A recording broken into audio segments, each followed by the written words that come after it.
Welcome to Look Ahead Radio with Tom Arms and Lockwood Phillips.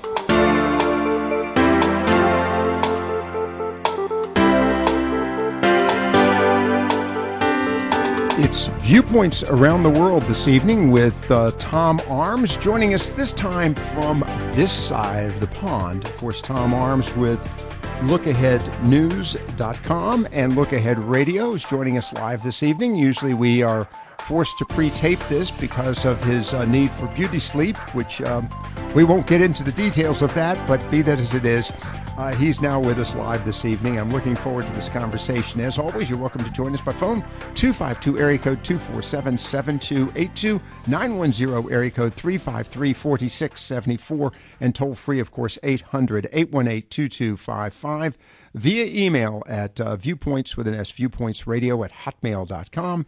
And with that, Tom, good evening. Thanks for joining us and look forward to hearing what's happening around the world. Good evening to you. Good evening to you, Lockwood. Now, I know you're here in the States, so we always like to start off with how's the weather in your neighborhood, but you're up in Maryland as we speak. So how is the weather there? It's not anything like Britain. You know, as we know, the weather in Britain is blue skies, as I've been singing week after week. Uh-huh. And up here, it's typical American weather. It's rainy, it's cold, it's wet, it's foggy, it's just miserable. Well, now, this should be similar to what you've experienced in the past in London? Oh, no. Why not? No, we have had that in London, of course. No, I did come through. I drove down from Philadelphia yesterday, and it was a terrible rainstorm. Absolutely horrific. I could just about make out the road. Now, with that said, let's talk about what was the travel. How was the travel? Oh, we're coming over on the plane. There were only 20 people on the plane. Really? That's unusual. What precipitated that? I don't know. Maybe they knew I was going to be on it. Well, maybe. And then in the process, what about getting through customs and things of that nature? Took no time at all. There was hardly anyone in the airport. My goodness. It could be all these people, you know, who were thinking about Trump's ban and didn't want to come. And yet they let you... How about that? All right, we'll leave it right there. Tom Arms of LookAheadNews.com and, of course, Look Ahead Radio, who, by the way, happens to be an expat. Did they accept your passport, or did you even need a passport? Yes, they accepted my passport, and yes, I did need it. How about that? Well, we've got a lot to talk about today, but I would like to start off with some breaking news that you may find of interest. We were just informed just a few minutes ago that there's a program conducted annually here in North Carolina, the Conservative Leadership Conference. I think a program that would benefit your presence as well, has announced its keynote speaker, and you'll be pleased to know the keynote speaker is someone you know. Oh, not Mr. Farage, is it? You've got it exactly. How did you guess? I'm impressed. Well, conservative. Well, wait. That has nothing to do with conservative, does it? Nigel Farage. No, you're right. It doesn't. He's much further to the right than the conservatives. Oh, okay. All right. We will keep that in mind. All right. Well, let's talk about some of the events there in Europe as we speak. And let's start with something that we've been chatting about for quite some time. That, of course, being elections. And I think the first election that is most impressive us here in the States is that of France. And, well, our two candidates have clearly squared off, the far right versus the far left. What do you make of this? Well, the Emmanuel Macron is not the far left. He's the center. He's very much in the center ground. The far left candidate was a man called Jean-Luc Mélenchon. That's right. I was mistaken on that. That's correct. Yeah. Yes. Mm-hmm. My goodness, that's quite an admission. Yeah, thank you very much. Well, it started with the phone call today, but that's another story. Continue on. But I think it's really interesting.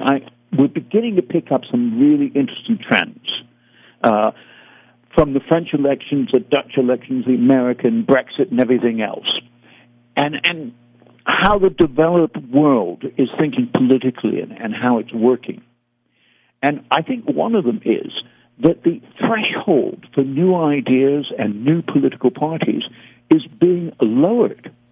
Really? The technology, the internet, social media, all these things have lowered the threshold, the entry threshold for politics in the same way as they have for business, such as you and I both know, the effect on mainstream media has been enormous, the effect of the Internet on mainstream media. Well, now, and the same thing is now happening to politics. Very interesting. In the process, of course, you've got some major issues there in Europe, and particularly one of Brexit. Matter of fact, we initiated that with our comments about Nigel Farage being the guest speaker at the Conservative Leadership Conference in June. The topic is not just France, it seems, Tom, but really all of Europe. And this is almost an election that goes beyond your standard sovereign boundaries. Okay, well, it does. And everyone is watching the previous election and being guided by it. So the French watch the British and the Dutch, or I should say the Dutch watch the British, the French watch the Dutch. Now the Germans will be coming up in September, and they're watching what's happening in France. And they're being heavily affected by it, much more than they ever have done in the past. Right. It's almost like a domino effect. And what is emerging also from reading through the various think tank reports and everything else is that Brexit has not been as contagious as people thought. Well, wait a second. It hasn't been as contagious, but it is driving the debate and discussion. And actually, let's go back to your comments related to the digital transfer of information, the internet, etc. That's played a role in this as well, because it's driven the information down to, I will say down, or spread it out to the grassroots, to the point that this is a topic of discussion, I would argue, that for many decades was seldom ever discussed by the average citizen in any country. Now it's a topic of discussion. Absolutely. I couldn't agree with you more. And they are discussing it. And the polls in France show that 7 out of 10 voters do not want to withdraw from Europe. What are the chances then of Marine Le Pen actually winning? Is there a chance for that? The opinion polls put her 25 points behind Macron. If the arch left refuses to show up, it could mean a low turnout, which might improve her chances, or she might win. Am I correct? It might do, but I'm merely reporting okay. The opinion polls, and that is that she is 25 points behind. She has less than 2 weeks to make that up. Okay, very quickly. So she has to work very hard, and she is. Macron is being accused of complacency, and she is really out there. Today, she was in an industrial town called Amiens. They were both in an industrial town in Amiens. He went and talked to the business leaders in the town hall, and she went out to the factory gates to support a strike. And she got a lot more publicity than he did. Absolutely. All right, we're going to take a quick break. I want to come back to another aspect of digital communications here in just a moment. We have with us this afternoon live, I might add, Tom Arms of LookAheadNews.com and Look Ahead Radio. And as always, to remind you, you can become a reader of LookAheadNews.com free of charge. Just sign up. LookAheadNews.com. Tomorrow's news today. You're listening to Viewpoints Around the World. Look Ahead Radio will return in just a moment. Welcome back to Look Ahead Radio. Here is Lockwood Phillips.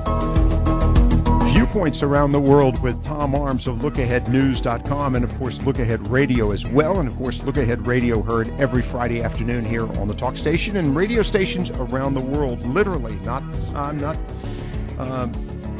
whistling Dixie, as they say. Oh, yeah. As a matter of fact, we'll have to talk about Dixie in light of the concern about Civil War monuments, but that for another time. We have joining us, of course, Tom Arms live this evening, and the numbers if you'd like to join us, 910 area code 353-4674, 252 area code 247-7282, and that toll-free number 800-818-2255. We were chatting about the elections in France. We've got other elections to discuss as well, but Tom, there has been some discussion and concerns related to possible incursions by Russian hackers into the French election. And, of course, there's been all this discussion in Europe about the, quote, hacking of the U.S. election. And I'm just curious, is that something of great interest there? Yes. Really? They think that the Russians are hacking in favor of Marine Le Pen, mainly because they want to see the breakup of the EU. There's also been reports that they may have hacked in favor of the Brexiteers in the British referendum, that they are hacking in favor now of Theresa May in the June British elections, and that they are supporting the Alternative for Deutschland, doing what they can there for the German elections, although I can't see that they can do much there. The Russians have a vested interest in keeping the EU weak. Okay. And so they will hack into the political structures and try and influence them, and they will deny it. Interesting. All right. But nobody would believe them. Well, of course, we've had instances where the U.S. is, and I can't address other countries, but definitely the United States has intervened in other elections, including, I might add, Russian election, which is one of the reasons why apparently the president is Vladimir Putin is not a good friend of either the Obama administration or the Clintons, and he feels that Hillary Clinton played a major role in trying to disrupt his election. But that's for another time. Let's talk, well, we've got some other elections I want to get to, but first let's go to a caller. We've got Gary in Oriental standing by. Gary, good evening. Yes, sir. Hello, Lockwood. Hello, Tom. How are you? Welcome to America. Well, it's nice to hear another voice other than Lockwood. He gets... Is it, though? Oh, thank you very much. I mean, he's a nice guy, but, you know how it is. Let's keep it on track. Keep going, sir. Okay. All right, Tom. As far as the Russian hacking, it's already been proven here, for the most part, that there really is zero evidence as far as the hacking goes. But that's neither here nor there. I really don't think if, let's just say hypothetically they are hacking, I think they're going to stay out of the French election. And I want to throw a little wager at you. I think Marine Le Pen is going to win. I think the polls are wrong. Wow. And I think it's absolutely typical of what we've just witnessed in our country. And I think France and Germany and the people as a whole, the working people, the backbone, are going to rebel, and they're going to vote her in. Well, he wants you to put down... Well, two things, Gary. I think you're actually contradicting what the FBI, the CIA, and NSA have said about Russian hacking in the American elections. Well, but Tom, you got to remember, we got Comey in the FBI. Yep. What? And and that's a big controversy here. And you can say this or you can say that, but there's been zero physical proof. Well, I mean, it is what it is. Say that there's physical proof.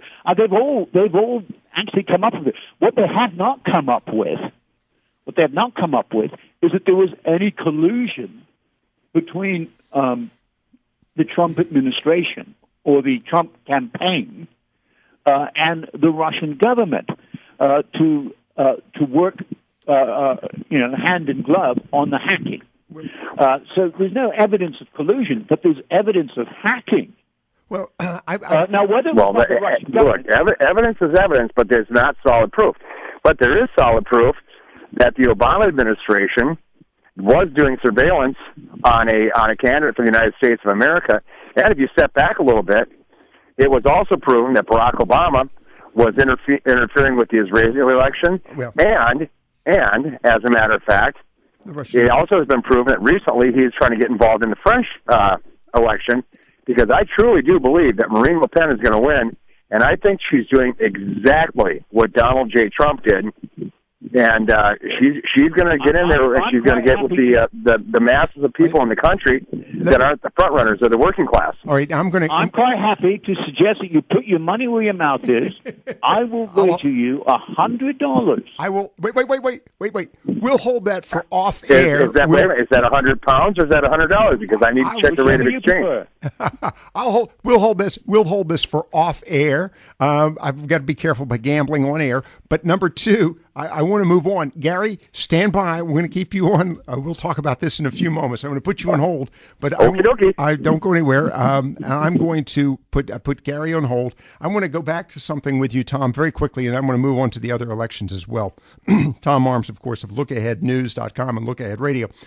Tom, if Marine Le Pen does in fact win, what would be the outcome? What would you predict? And it's speculation on your part. I understand that, but what's the feeling? Okay. What would happen? It would be a major blow to the EU. There's no doubt about that. However, there's a sort of system of checks and balances in France as well. Marie Le Pen will not have, because they don't have enough candidates standing for the National Assembly, she will not have a majority in the National Assembly. For the parliament. Okay, let me. So she won't be able to push things through. Okay. But here's the other question. Willy-nilly. All right, let's move on to, this allows me to move on to the other impact of that. Let's start with the German election. What impact would this have in Germany? Any at all? Oh, yes, of course it would. As I was saying earlier, they all seem to be watching each other's results very carefully, and each one has an impact on the next one coming up. Have the campaigns in any way influenced the campaigns, for example, in Germany? And Gary, and we've talked about this, the British election, have the events in France in any way impacted those campaigns in the other countries? Yes, they do. Because overarching all this is, at the same time, is the Brexit negotiations are going on. Okay. All right. We're going to get to that with the British elections here in just a moment. I've got to go to a break in a moment, but first let me go to Walter and Elias. Walter, good evening. And, of course, Tom Arms with us with LookAheadNews.com and LookAhead Radio. Yes, sir. Well, I usually agree with Gary, but, I actually think that the communists, or the Russians, did have some influence on the election, but they're called Democrats. Okay, all right. Or they're the Labor Party. Okay. So that's my take on it. All right. Any prediction on the elections by any chance? I hope the girl wins. Okay, Marine Le Pen. All right, Walter, thanks very much for the call. Appreciate that. We're going to take a break on that one. I'll just say, Walter, that sounds a bit sexist, voting for the girl. Well, I'm joking. Well, wait a second. It's good to hear Walter again. Wait a second. We've let him go, but I think this is an important observation on his part, because we here in the States have been so concerned about transgenders. We think that she is a female too. We'll take a quick break on that one here on Viewpoints Around the World with Tom Arms and Walter. Very astute observation on your part. You're listening to Viewpoints Around the World with Tom Arms of LookAheadNews.com and Look Ahead Radio as well. Look Ahead Radio will return in just a moment.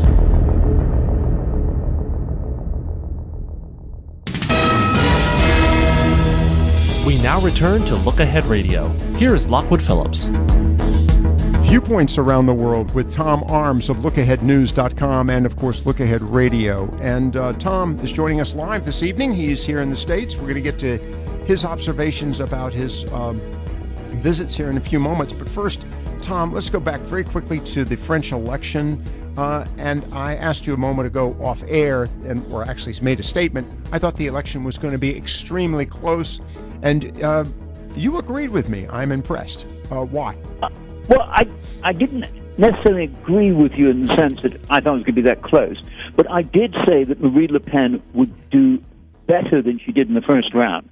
And the reason is because I think she's going to attract a lot of people from the communist-backed candidate, a chap called Jean-Luc Mélenchon, because I don't think on policies there's that much difference between the far right and the far left. Well, and that's not just in France, that's everywhere. But the other issue is that they are both arch opponents to the European Union. Okay, let's move on to a few other items here. Let's talk about the British election. And, of course, Prime Minister Theresa May has called for an election, I think, in June. Is that correct? The 8th of June. Okay, and how is I'm supposed to be over there campaigning now, but no, I'm not. I'm here talking to you. Okay, well, lucky you. What is the what's the over and under, as we say here in the States, on that campaign and that election?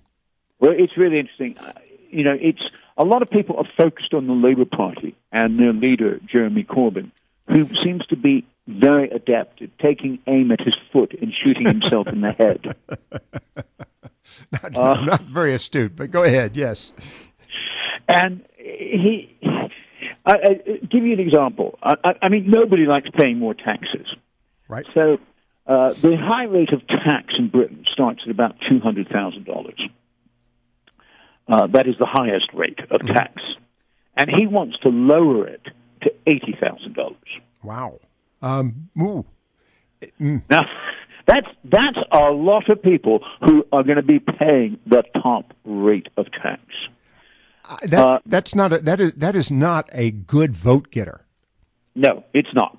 The other thing is, in the 80s, in the 70s and 80s, the Labour Party flung itself into the political wilderness by taking a stand on unilateral nuclear disarmament. It said it was going to unilaterally disarm its nuclear weapons.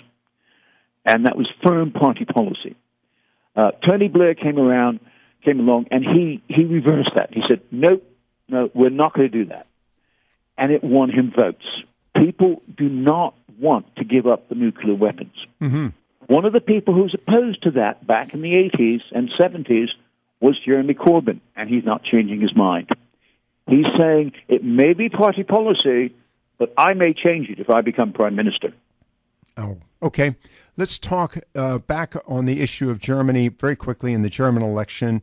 Chancellor Merkel, there, of course, has been some new focus on the issue of terrorism, the economy. It's almost as if, Tom, that the rest of Europe is running campaigns against Chancellor Merkel.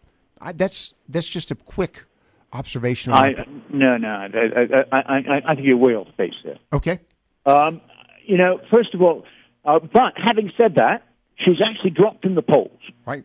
She's now well behind the Social Democratic Party and their candidate for Chancellor, Mark Schulz. 20 points behind. So well behind. But, the Alternative for Deutschland, who are the people you would like to support. No, wait a second. Hold on. I have no dog in the fight. Would like to support. I have no dog in the fight. Keep going. Okay. But they have dropped from about 15% to 6% in the polls. Now, the SPD, who is very pro-EU, mm-hmm. and in fact, they are a bit to the left of Angela Merkel, has risen in the polls. Okay. Angela Merkel, in response to the threat from the Alternative for Deutschland, has moved a bit to the right. And the result is that she has taken some of their votes away, or some of their support, mm-hmm. but she's lost support from the center. And that's being grabbed by the Social Democratic Party. Well, it boils down to, you see the European Union being stable at this point, particularly with Germany. And Germany is, at this point, the de facto leader in the European Union. Oh, yes. Well, Germany is, of course, it's completely different from France or Holland or Spain or anywhere like that, because they don't have they're prosperous. I mean, right. What are they going to vote against? Right. Except immigration. And it's not that big an issue because they need the immigrants. Right, but back to the issue. They need the immigrants because they need the labor in order to keep feeding their economy, to keep it going and growing. The other aspect of this, and you've said that many times before, the other aspect of this, and I go back to my earlier comment, so I would argue that many in the rest of Europe are a little resentful of the success of Germany and, arguably, see the European Union as the reason for Germany's success? Yes or no? There's a certain degree of that, but Germany's been quite good at sharing the wealth within the European Union. Yeah, yes, within the Union itself, but not among the electorate or the grassroots or the citizenry. That's another topic for another time. Let's move on to an item. I want to jump across the pond here. You keep cutting me off here, but go ahead. We've got so much to talk about. Let's talk for a moment about press freedom in Ecuador. You've added this to your list. Tell us about this. I like it. Now, I'll tell you why I like it. It's the government has fined the newspapers there for not putting a story. For not printing a story? For not printing a story. And what was the story? Well, the story was a story which was first published in the Argentine press, claiming that the opposition leader was guilty of financial offshore dealings. And this was obviously planted by the Ecuadorian president, Rafael Correa, in the Argentine newspapers, in the belief that his newspapers would pick it up and republish it. And they didn't think it was a good story, or it couldn't stand up, and so they didn't publish it. Fake news. And so he's fined them. Fake news. For not publishing the story. Fake news. That leads me to the question of fake news. I want to chat about that for a moment. How much of a discussion topic is that in Europe and around the world? I mean, it's obviously a conversation to the extent that it's now part of the, pardon the use of French here, lingua franca in the U.S. But what is the interest in fake news and discussions? Is there concerned? Oh, they're incredibly concerned. And the problem is, politicians are just saying things without any evidence to back them up. Something is the most brilliant, the most wonderful, and they just, or if something is happening which they don't agree with, it's immediately dismissed as being fake news. It's not right. It's fake. So who's the arbiter? Who's the arbiter in Europe, by any chance? Well, there is no arbiter. I mean, how can you have an arbiter? The only arbiter can be the public. Well, and the public can only go by what they see in the news. Okay. So you're in a vicious circle there. But here's a quick question for you as we go to this break. The standard media, the traditional media, predominantly print. I can't address the issue of broadcast, either radio or TV, but we do know there's a strong print component in Europe. The traditional media versus the electronic media, what is gaining the most traction and has the greatest faith? I think it's being same as mirrored in the States, that the right-wing media is turning more and more to, or I should say, the alternative media. It can be the right or it can be the left. The alternative media of the far left or the far right, which is where you're more likely to get the fake news, is going towards the electronic. Interesting. Okay. Because there's as we spoke before about the low threshold, there's a very low entry threshold. Doesn't cost much. It is, yeah. But I find it fascinating you said about the low threshold earlier in the program. I think what we have seen, though, is a greater, I'll use the word, democratization of news. It's available now for so many people so easily. We'll get back to this and a few other items with Tom Arms. I'm going to talk to him about his experience coming to the States. Earth Day, he was here for Earth Day. I'm curious what it was like in Europe, if they were planning any events there as well. Stay with us here on Viewpoints Around the World with Tom Arms.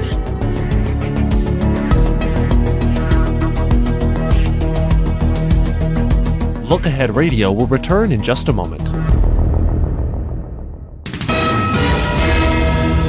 Welcome back to Look Ahead Radio. Here is Lockwood Phillips.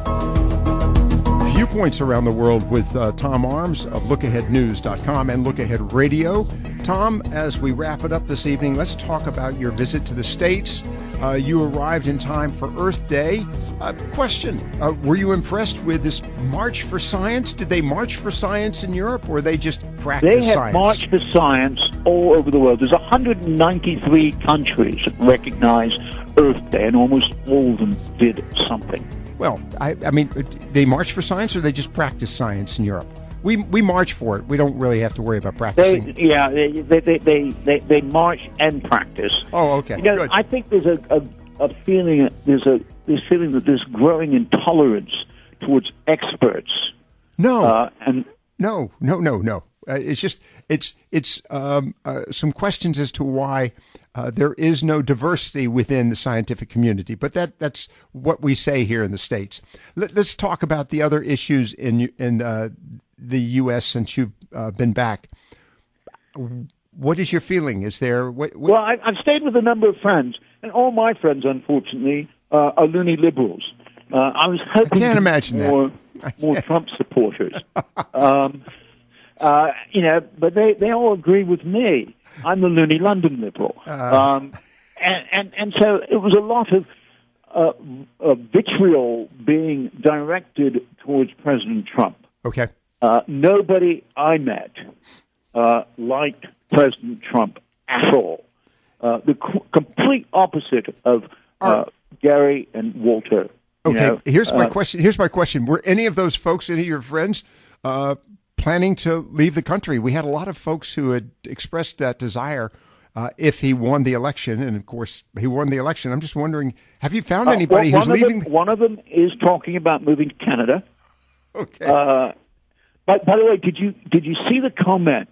You know, I noticed that President Trump has put restrictions on Canadian timber, and the Canadian Foreign Minister came on and said something like, I just want it to be known that we're known as the polite people, but be warned, our favorite sport is hockey. Oh, okay. That's pretty bad. All right. But other than that, the economic mood, just the feeling, other than your friends, what was the... They are seriously worried that President Trump's economic policies will boost the deficit up to unmanageable levels. But what was your feeling as you were traveling around the streets and driving the car? By the way, are you comfortable driving on the correct side of the road? That is the right side. I am comfortable driving on the wrong side of the road. Right side of the road. That's not a problem. It's the right side of the road, but that's beside the point. I mean, it's definitely on the right side of the road. All right, and traffic, were you impressed, or what was your feeling about the... Well, it's very interesting. You know, I mean, I spent several days in New York, Long Island, Philadelphia, and, you know, New York is an old, tired city. I'm now in Maryland. Okay. And you know, you have much nicer homes, bigger plots. You know, it's just sort of more manicured lawns and things like that. You know, I was in Brooklyn, and you know, the big urban areas look really rough and run down, much more so than their equivalents in the UK. Interesting. All right. We've got to wrap it up with last quick comment. Artist hatches eggs, please. Yeah. You know, in France, you know, you may think that the big story in France was the elections, but no. Alain Pont-Chaval, an artist who likes to, you know, active artist, locked himself in a glass cage, covered himself with an insulating blanket, and sat on 10 chicken eggs for 21 days until they hatched. And? They hatched. But, okay. He did it. Did any of them Now, I don't think he's a very good parent because he has immediately dispatched them to a chicken farm. Oh, I didn't know if any of them looked like him. And this and his name again, because this is definitely going to be a household name here in the States. One more time. Abraham. I'm sorry. Abraham Pont-Chaval. Abraham Pont-Chaval. Poincheval.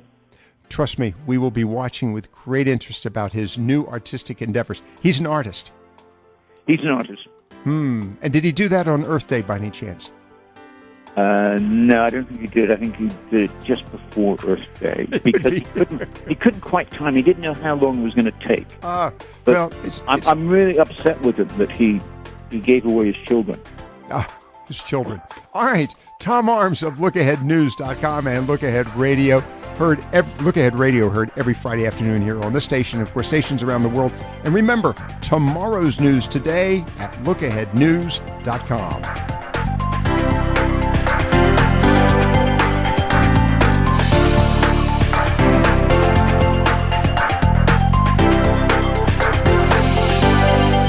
Look Ahead Radio is a production of the Talk Station.